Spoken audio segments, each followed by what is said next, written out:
I want to recite some of the things that Imam Deen Muhammad did on Saviors Day. Just a few things before I add to it. First of all, he said, greetings of peace. Assalamu alaikum.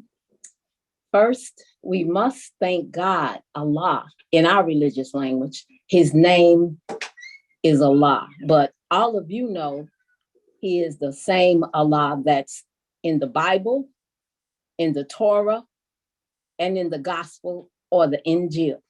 The same Allah, no different. We have one God. There is only one God.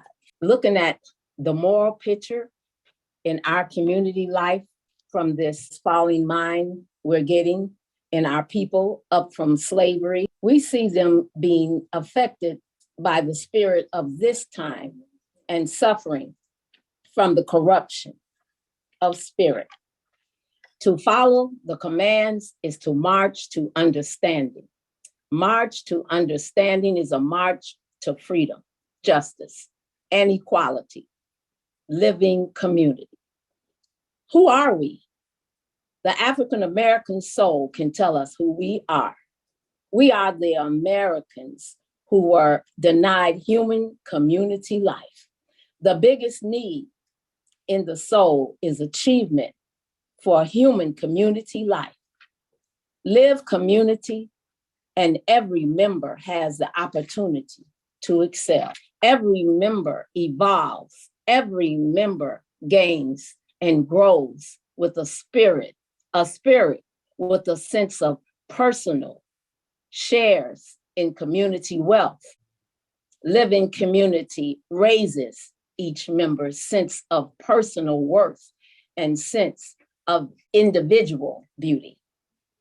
Those who will not live community lose their sight and their pursuit of beauty. I would like to say we should start with our youth. Right now, many of the youth in different places and different schools and different organizations, they're being brainwashed. And then we wait till they get a certain age, and then we try to give them the Quran, the teachings of Imam Mohammed. This is something that we need to start at an early age. We should embed them with that. I'm not saying compel them or force them, but make them aware.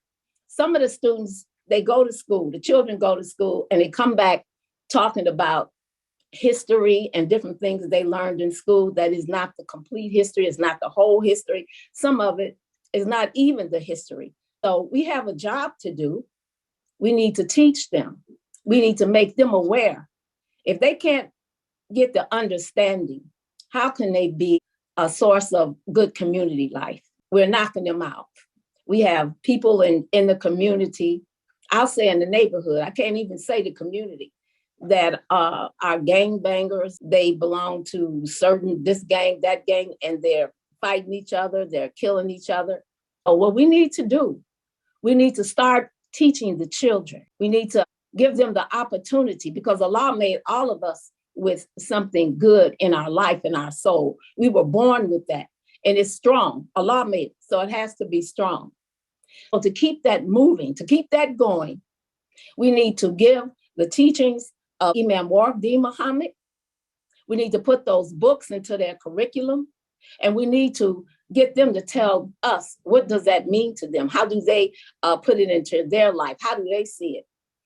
Not just them singing songs, not just them giving presentations and waiting to their certain age where they can say, well, I can walk away from this, I'm done. I will have to keep doing this. We should put it into them, into their spirit. And I'm sure that it'll be a different type of a world. We need to start teaching them Quran. But I was teaching my great-grandchildren, letting them read in the Quran the story of Yusuf, story of Joseph, and Imam Deen Muhammad.